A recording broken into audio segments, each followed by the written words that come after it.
Als unsere Vorfahren vor Jahrhunderten oder gar Jahrtausenden Gegenstände konstruierten oder fertigten und sie schließlich aufgaben, ist es unwahrscheinlich, dass sie jemals ahnten, dass ihre zukünftigen Verwandten diese Relikte entdecken würden, um die Feinheiten ihrer Existenz zusammenzusetzen. Hätten sie dies vorhergesehen, hätten sie uns vielleicht mehr Anweisungen oder Erklärungen hinterlassen. In Ermangelung solcher Anleitungen bleiben die Annalen der Geschichte oft rätselhaft, wie Sie in diesem Video bald sehen werden.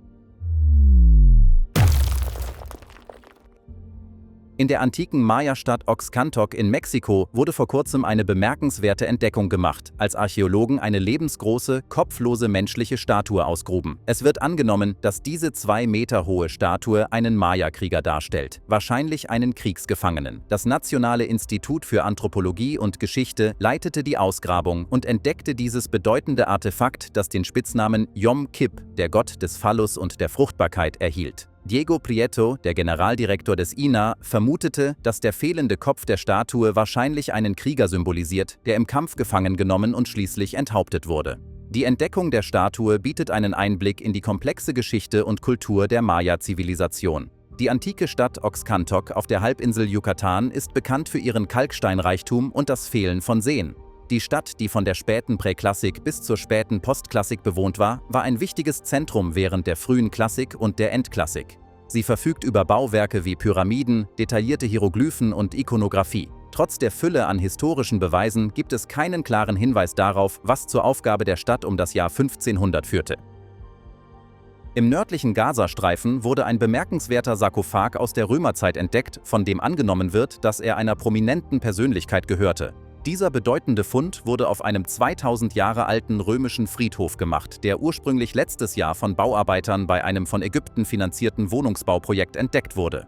Die Stätte, die reich an Geschichte ist und von einem französischen Expertenteam betreut wird, hat bisher 90 Einzel- und Massengräber freigelegt, was auf ihre ausgedehnte Nutzung im Laufe der Zeit hinweist. Der aus Blei gefertigte Sarkophag wird mit einer hochrangigen Persönlichkeit aus dieser Zeit in Verbindung gebracht. Er wurde jedoch noch nicht für Studien geöffnet. Das palästinensische Ministerium für Altertümer hat den Sarkophag in einen schützenden Holzbehälter gelegt und plant eine weitere Untersuchung durch palästinensische und internationale Expertenteams. Die Öffnung des Sarkophags ist abhängig von der Ankunft eines internationalen Metallexperten. Weitere Funde an der Stätte, darunter Tonkrüge und andere Gegenstände, untermauern die Verbindung zur Römerzeit vor etwa 2000 Jahren. Die Lage des Friedhofs im nördlichen Gaza, am Standort eines alten Seehafens aus der griechischen und römischen Zeit, unterstreicht die historische Bedeutung Gazas als wichtiger Handelsplatz für verschiedene Zivilisationen, darunter die alten Ägypter, Philister, Römer und zur Zeit der Kreuzzüge. Archäologen des Nationalen Instituts für Anthropologie und Geschichte Mexikos haben in der am See gelegenen Stadt Pátzcuaro einen Chacmul entdeckt. Ein Chacmul ist eine einzigartige Form der mesoamerikanischen Skulptur, die typischerweise eine liegende Figur darstellt, die oft als Darstellung erschlagener Krieger interpretiert wird, die den Göttern Opfergaben bringen. Diese Skulpturen variieren im Design, wobei die Köpfe in verschiedene Richtungen zeigen und ihr ursprünglicher Name ist unbekannt. Der Begriff Chacmul wurde 1875 von Augustus Le Plongeon geprägt, inspiriert von einer Skulptur, die er und seine Frau in Chichén Itzá fanden. Chacmul-Statuen wurden in ganz Mesoamerika gefunden, von Michoacán in Mexiko bis El Salvador, wobei die frühesten Beispiele aus der Zeit zwischen 800 und 900 stammen.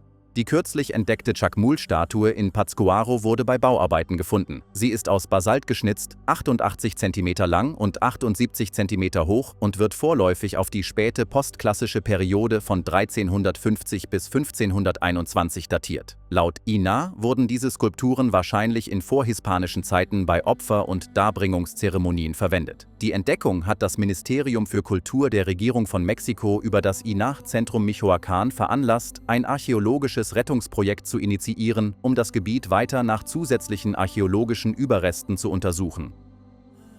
Eine neue Studie hat Aufschluss darüber gegeben, wie die alten Römer ihren Wein geschmackvoll hielten, eine Frage, die Gelehrte seit langem beschäftigt. Die in der Fachzeitschrift PLOS ONE veröffentlichte Studie untersuchte 3 1500 Jahre alte römische Amphoren, die in einer Meeresbodenablagerung in der Nähe von San Felice Cicero, etwa 88 Kilometer südöstlich von Rom, gefunden wurden. Unter der Leitung des Chemikers Louis Chasson entschlüsselte die Forschung anhand von Methoden der Archäobotanik oder der Untersuchung von Pflanzenresten den antiken Weinherstellungsprozess und die dabei verwendeten Elemente. Die Studie ergab, dass Kiefernholz verwendet wurde, um eine Art wasserdichten Teer herzustellen, mit dem die Innenseite der Gefäße beschichtet wurde. Interessanterweise wurde dies möglicherweise auch getan, um den Wein selbst zu aromatisieren. Da Kiefernholz in der Region nicht heimisch war, musste es wahrscheinlich importiert werden, möglicherweise aus Kalabrien oder Sizilien. Dieser Befund stützt bestehende archäologische und historische Beweise für Handelsbeziehungen zwischen diesen Regionen vor 1500 Jahren. Die Forscher betonten die Bedeutung eines multidisziplinären Ansatzes in ihrer Studie und erklärten, dass er es ihnen ermöglichte, ein tieferes Verständnis der alten Praktiken zu erlangen, als dies mit einem einzigen Ansatz möglich gewesen wäre. Wurdi-Youong ist eine faszinierende Anordnung von Steinen der Aborigines in der Nähe von Little River, Victoria, Australien. Sie weist eine unregelmäßige eiförmige oder ovale Formation von etwa 50 Metern Durchmesser auf, die aus etwa 100 Basaltsteinen besteht, die von kleinen Felsen mit etwa 20 Zentimetern Durchmesser bis zu etwa 1 Meter hohen Steinen reichen. Die Anordnung hat eine geschätzte Gesamtmasse von etwa 23 Tonnen. Der Zweck, die Verwendung und das Alter dieser Steinformation sind unbekannt, aber es wird angenommen, dass sie zeremonieller Natur ist, ähnlich wie andere Steinformationen im Südosten Australiens. Die Stätte ist in verschiedenen Kulturerberegistern verzeichnet, darunter im Victorian Aboriginal Heritage Register und im Victorian Heritage Register. Die Steinformation von Wurdi-Youong hat aufgrund ihrer potenziellen astronomischen Bedeutung Aufmerksamkeit erregt. Eine Reihe von Steinen westlich des westlichen Scheitels der Anordnung markiert die Positionen der untergehenden Sonne zu den Tag- und Nachtgleichen und Sonnenwenden, genau bis auf wenige Grad. Diese Ausrichtung deutet darauf hin, dass die Stätte für astronomische Beobachtungen genutzt worden sein könnte. Einige Wissenschaftler, die die Anordnungen untersuchen, haben die Hypothese aufgestellt, dass sie bis zu 11.000 Jahre alt sein könnte, was sie möglicherweise zum ältesten astronomischen Observatorium der Welt macht. Das genaue Alter der Anordnung ist jedoch noch nicht bestätigt.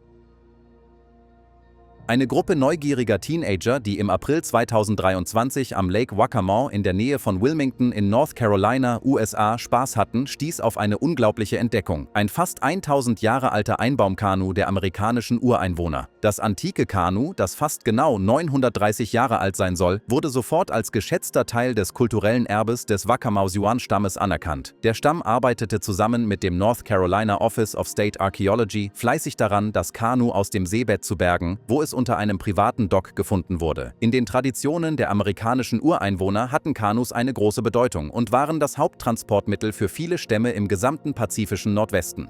Das 8,5344 Meter lange Kanu wurde verwendet, um viele Tapfere zu transportieren, und es dient als Symbol für die vielen Jahrhunderte der Geschichte der amerikanischen Ureinwohner in der Region. Nach seiner Bergung wurde das Kanu von Nachkommen des Stammes überbetet und in einen Schutzbehälter gelegt, bevor es in ein Labor in Greenville transportiert wurde. Experten hoffen, dass eine wissenschaftliche Untersuchung des Kanus dazu beitragen wird, die Geschichte der indianischen Kultur in der Region zu beleuchten.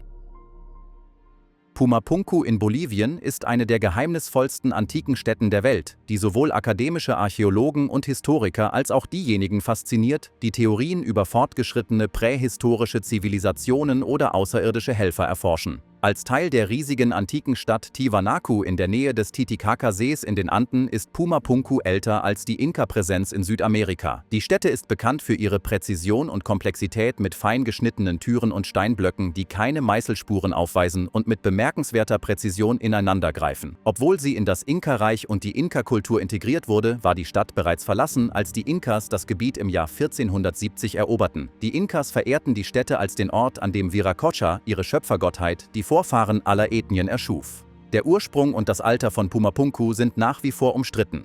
Die Radiokohlenstoffdatierung legt nahe, dass die Stätte zwischen 500 und 600 erbaut wurde, aber einige argumentieren, dass diese Datierung ungenau ist und die Strukturen viel älter sein könnten. Der frühe Entdecker Arthur Posnatsky datierte die Stätte anhand astronomischer Ausrichtungen auf etwa 15.000 vor Christus. Eine Behauptung, die vom modernen Archäologen Niels Steed unterstützt wird. Der Haupttempel der Stätte ist auf den Sonnenaufgang am ersten Frühlingstag ausgerichtet und Posnatsky stellte fest, dass die Sonnenwenden mit den Sonnenaufgangspositionen von vor 17.000 Jahren übereinstimmten. Im Frühjahr 1974 machten sardische Bauern auf ihren Feldern in Monprama an der Westküste der Insel eine bahnbrechende Entdeckung. Sie gruben einen Steinkopf aus, das erste Stück dessen, was zu einem der bedeutendsten Funde der Eisenzeit im westlichen Mittelmeerraum werden sollte. Diese Entdeckung führte zur Bergung von Tausenden von Fragmenten, die Archäologen inzwischen zu Dutzenden von riesigen Statuen zusammengesetzt haben. Diese Statuen, die ursprünglich aus einzelnen Kalksteinblöcken gehauen wurden, sind fast 2 Meter hoch und zeichnen sich durch ihre stark stilisierten Merkmale wie dreieckige Gesichter und T-förmige Augenbrauen und Nasen aus. Das auffälligste Merkmal dieser Statuen sind ihre Augen, die durch große, runde, konzentrische Kreise dargestellt werden. Die Statuen, die als Bogenschützen, Boxer und Krieger kategorisiert werden, spiegeln eine bemerkenswerte Kultur der Eisenzeit wider, die vor fast 3000 Jahren florierte. Die Montprama-Giganten, die heute zu Italiens Sardinien gehören, bieten Einblicke in die dynamische Geschichte der Insel. Ursprünglich als Teil eines karthagischen Tempels angesehen, enthüllten weitere Studien ihre Verbindung zu Sardiniens neurogischer Zivilisation, die für die Metall- und Steinbearbeitung bekannt ist. Das neurogische Volk, das zwischen dem 18. und 8. Jahrhundert vor Christus florierte, hinterließ über 6000 neurogische Bauwerke auf der ganzen Insel. Die Giganten, von denen angenommen wird, dass sie zwischen dem 10. und 8. Jahrhundert vor Christus gehauen wurden, wurden wahrscheinlich von phönizischen oder karthagischen Kolonisten zerstört. Vor über 1000 Jahren reisten Menschen aus dem gesamten Südosten der Vereinigten Staaten regelmäßig zu einer kleinen Insel an der Golfküste Floridas, nicht zum Sonnenbaden, sondern um sich bei Austern zu verbinden. Dieses einzigartige Treffen, das Archäologen bei der Analyse der heutigen Roberts Island enthüllten, war wahrscheinlich eine Reaktion auf den Klimawandel und soziale Umbrüche. Trotz einer unbekannten Krise um 650, die zur Aufgabe der meisten Zeremonienstätten in der Region führte, zog Roberts Island weitere 400 Jahre lang Besucher an. Hier pflegten auswärtige und einheimische Muschelhügel und eine Stufenpyramide, aber die Festmale waren einfacher geworden und bestanden hauptsächlich aus Austern, was vielleicht auf den niedrigeren Meeresspiegel und die kühleren, trockeneren Bedingungen der damaligen Zeit zurückzuführen ist. Das Fortbestehen dieser Versammlungen auf Roberts Island unterstreicht das Engagement der alten Gemeinde für die Aufrechterhaltung sozialer Beziehungen trotz regionaler Notlagen. Trevor Duke, der Hauptautor der Studie vom Florida Museum of Natural History, fand es überzeugend, dass die Menschen inmitten des potenziellen Klimawandels weiterhin Austern ernteten und soziale Beziehungen pflegten. In der Studie wurden Tierüberreste von Muschelhügeln auf Roberts Island und Crystal River, einer bedeutenderen Zeremonienstätte, verglichen. Während Crystal River üppige Festmale mit einer Vielzahl von Gerichten veranstaltete, beschränkte sich die Speisekarte von Roberts Island hauptsächlich auf Austern. Archäologen der Flinders University starten ein bahnbrechendes Projekt, um die Ursprünge antiker Keramiken von der maritimen Seidenstraße zurückzuverfolgen. Diese Initiative, die vom Australian Research Council und internationalen Partnern unterstützt wird, zielt darauf ab, die Geschichten hinter einigen der weltweit größten Sammlungen von Handelskeramiken zu enthüllen. Das Forschungsteam unter der Leitung von Dr. Martin Polkinghorne wird archäologische Wissenschaftsmethoden anwenden, um umfangreiche Sammlungen zu untersuchen, die von der Republik Indonesien, dem Ministerium für Meeresangelegenheiten und Fischerei sowie einer Privatsammlung des Anwalts Michael Abbott verwahrt werden. Das Hauptziel des Projekts ist es, diese Stücke wieder mit den Schiffen zu verbinden, von denen sie stammen, und so eine detaillierte Erzählung des antiken Welthandels zu erstellen. Diese Forschung, die voraussichtlich über 4 Jahre dauern wird, wird nicht nur Einblicke in die Vergangenheit geben, sondern auch Bildungsmöglichkeiten für Studenten aus Indonesien und Südostasien an der Flinders University fördern. Das Team wird eng mit regionalen Kollegen zusammenarbeiten, insbesondere aus Indonesien, um sicherzustellen, dass die Stücke korrekt hergeleitet und wieder mit ihren Herkunftsgemeinden verbunden werden. In Australien wird der Schwerpunkt auf der Sammlung von Herrn Abbott liegen, die der Flinders University anvertraut wurde und über 2300 Stücke umfasst und als Australiens umfangreichste Sammlung von Handelskeramiken gilt. Die antiken Katakomben von Malta, die fast 1700 Jahre alt sind, werden dank neuer Entwicklungen leichter zugänglich sein. Diese unterirdischen Grabstätten in Mostar sind ein bedeutender Teil des paläochristlichen Erbes Maltas. Die Katakomben, die von der UNESCO für ihren kulturellen und historischen Wert anerkannt wurden, spiegeln die vielfältigen und wechselnden Klimate der mediterranen Welt vom 3. bis zum 8. Jahrhundert wider. Ausgehend von einfachen Felsengräbern der phönizischen und hellenistischen Epochen entwickelten sich diese Grabstätten in Malta, insbesondere unter der modernen Stadt Rabat und den umliegenden Gebieten, stark. Die Tabistra-Katakomben in Mostar, die derzeit auf der Tentativliste des UNESCO-Weltkulturerbes stehen, werden modernisiert, um den Zugang und das Erlebnis für Besucher zu verbessern. Die Tabistra-Stätte ist ein riesiges Netzwerk von Katakomben mit individuellen Eingängen, die einzigartige architektonische Elemente wie Spiralränder, Jakobsmuschelregale, gewölbte Töpferregale und Agapetableaus aufweisen. Im Gegensatz zu den unterirdischen Katakomben in Rabat wurden die Tabistra-Katakomben durch Tunnelbau in die Stirnseite des Bergrückens geschaffen. Die Stätte wurde erstmals 1899 entdeckt und später 1933 aufgezeichnet und im Laufe der Jahre geplündert. Einer der bemerkenswertesten Aspekte der maltesischen Katakomben ist die Vermischung religiöser Riten, darunter Christentum, heidnische Praktiken und Judentum, innerhalb desselben Ortes. In Blackfriars, Leicestershire in England, haben Archäologen an einer Stätte, von der angenommen wird, dass sie eine antike Münzstätte war, eine faszinierende Entdeckung gemacht. Sie gruben über 20 Münzformfragmente aus, von denen sie glauben, dass sie zur Herstellung der Gold- und Silbermünzen des Halaton-Schatzes verwendet wurden. Dieser im Jahr 2000 entdeckte Schatz ist ein bedeutender Fund aus der Eisenzeit, der über 5000 Münzen, einen römischen Kavallerie-Paradehelm, einzigartige Silberobjekte und die Überreste von etwa 400 Schweinen umfasst, die alle zwischen 50 vor Christus und 60 nach Christus an einem Schrein aus der Eisenzeit im Südosten von Leicestershire vergraben wurden. Die Forscher vermuten, dass diese Stätte eine 2000 Jahre alte Münzstätte des Stammes der Corialtovi war, der vor der römischen Eroberung den größten Teil der East Midlands kontrollierte. Der Stamm der Corialtovi begann zu Beginn des 1. Jahrhunderts mit der Herstellung von beschrifteten Münzen und es wird angenommen, dass viele der im Halaton-Schatz gefundenen Münzen an dieser Stätte hergestellt wurden. Zusätzlich zu der antiken Münzstätte entdeckte das Team auch eine römische Fliese, in deren Keramik Hundepollenabdrücke eingebettet waren, sowie einige Boden- und Dachziegel mit Schaf- oder Ziegenabdrücken. Diese Fliesen wurden in einem römischen Stadthaus aus der Zeit um 100 nach Christus gefunden. Abonniere jetzt den Kanal und aktiviere die Glocke, um nichts zu verpassen. Faszinierende Entdeckungen erwarten dich in jedem Video. Danke für deine Unterstützung. Bis bald.